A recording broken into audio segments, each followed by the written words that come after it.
नमस्कार, बहुत बहुत स्वागत है आपका। आप देखना शुरू कर चुके हैं द सूत्र और आपके साथ मैं हूं रामकृष्ण गौतम।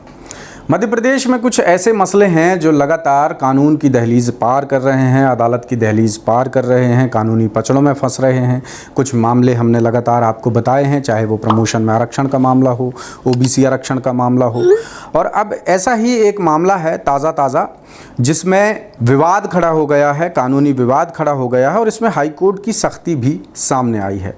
मामला जुड़ा है जनगणना 2027 के बीच ट्रांसफ़र की प्रोसेस से। ट्रांसफ़र्स को लेकर भी बहुत सारे विवाद हो रहे हैं। तो ये जो मामला सामने आया है, जनगणना 2027 की तैयारियों के बीच प्रदेश में जो जनगणना काम में कर्मचारी लगे हैं उनके लगातार तबादले हो रहे हैं और ये तबादला अब न्यायिक जांच के दायरे में आ गए हैं। ये है ताज़ा जानकारी। और ये किस वजह से आया? रीवा की पटवारी प्रीति वर्मा के ट्रांसफ़र को चुनौती देने वाली एक याचिका पर सुनवाई हुई है मध्य प्रदेश हाई कोर्ट में, जबलपुर बेंच में।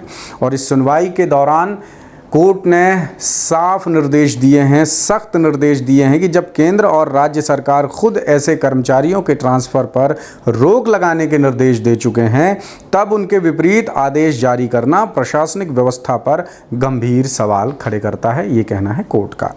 कोर्ट ने संबंधित ट्रांसफ़र आदेश को निरस्त कर दिया है और याचिकाकर्ता प्रीति वर्मा को बड़ी राहत दे दी है। इसी के साथ ये जो मामला है फिर से सुर्खियों में आ गया है और ये मामला इसलिए भी अहम है क्योंकि इसके दायरे में हज़ारों कर्मचारी आ रहे हैं।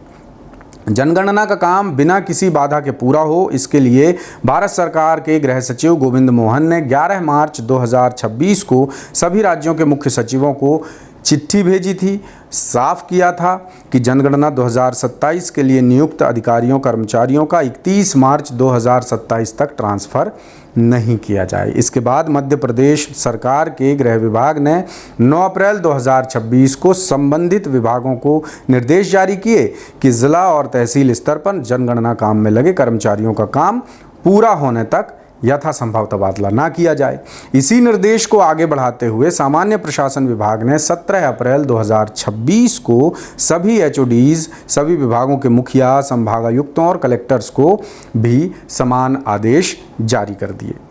अब इन सरकारी निर्देशों के बावजूद जनगणना ड्यूटी में लगे कर्मचारियों के तबादले लगातार किए जाते रहे। इसमें किसी तरह की कोई भी बंदिश नहीं लगाई गई मध्य प्रदेश में। यही मामला जो है रीवा की पटवारी प्रीति वर्मा के ट्रांसफ़र के रूप में हाई कोर्ट पहुंचा। उन्होंने जब केस लगाया, याचिकाकर्ता की तरफ से एडवोकेट दिनेश सिंह चौहान ने पक्ष रखा और कोर्ट को केंद्र और राज्य सरकार के दिशा निर्देशों की, आदेशों की जानकारी दी। सुनवाई के दौरान जब कोर्ट के सामने ये फैक्ट रखा गया कि गृह सचिव से लेकर राज्य सरकार के उच्चतम स्तर तक ट्रांसफ़र रोकने के निर्देश पहले से दे दिए गए हैं, ये व्यवस्था पहले से प्रभावी है, तो कोर्ट ने इस स्थिति पर पहले तो आश्चर्य जताया और इसके बाद सरकार को फटकार लगाते हुए ट्रांसफ़र आदेश रद्द कर दिया, निरस्त कर दिया। मामले की सुनवाई की जस्टिस विशाल धगत की सिंगल बेंच ने। एडवोकेट दिनेश सिंह चौहान के फैक्ट से सिंगल बेंच संतुष्ट हुई और साफ किया कि जो कर्मचारी जनगणना जैसे वैधानिक और राष्ट्रीय महत्व के काम में लगे हुए हैं, उनका ट्रांसफ़र सरकारी नीति और जो दिशा निर्देश पहले से लागू हैं उनके खिलाफ जाके नहीं किया जा सकता। कोर्ट का ये आदेश बताया जा रहा है कि भविष्य में ऐसे मामलों के लिए भी अहम होगा क्योंकि इसमें ये संदेश गया है कि जनगणना जैसे संवेदनशील कामों में लगे कर्मचारियों को गैर ज़रूरी प्रशासनिक हस्तक्षेप से बचाना खुद सरकार की जिम्मेदारी है। कोर्ट ने ये भी कहा। अब ये जो पूरा मामला सामने आया, इस मामले ने प्रदेश में चल रही ट्रांसफ़र प्रोसेस पर भी गंभीर सवाल खड़े कर दिए हैं। हाल के दिनों में लगातार आरोप लगते रहे हैं कि तबादलों में भारी लेन देन और मनमानी हो रही है। कोर्ट इस बात से भी वाकिफ़ है, ये बात भी कोर्ट में रखी गई। अब जब गृह मंत्रालय, राज्य सरकार और सामान्य प्रशासन विभाग के स्पष्ट निर्देशों के बावजूद जनगणना कर्मियों के तबादले किए गए और आखिरकार हाई कोर्ट को हस्तक्षेप करना पड़ा, तो ये मामला सिर्फ एक कर्मचारी के ट्रांसफ़र का नहीं रह गया बल्कि ये पूरे के पूरे सिस्टम तक ये बात आ गई है। प्रशासनिक जवाबदेही, सरकारी आदेशों के पालन और जनगणना जैसे राष्ट्रीय अभियान को लेकर अधिकारियों की सजगता पर भी इस पूरे घटनाक्रम के बाद गंभीर सवाल खड़े होने लगे हैं। तो आप भी बताइए कि कोर्ट का ये फैसला आपको कैसा लगा। सरकार ने जो प्रक्रिया आदेश निर्देशों के खिलाफ जाकर की, उस पर आप क्या कहते हैं। आप इस पूरे मामले में बेबाकी के साथ बेझिझक अपनी राय रख सकते हैं।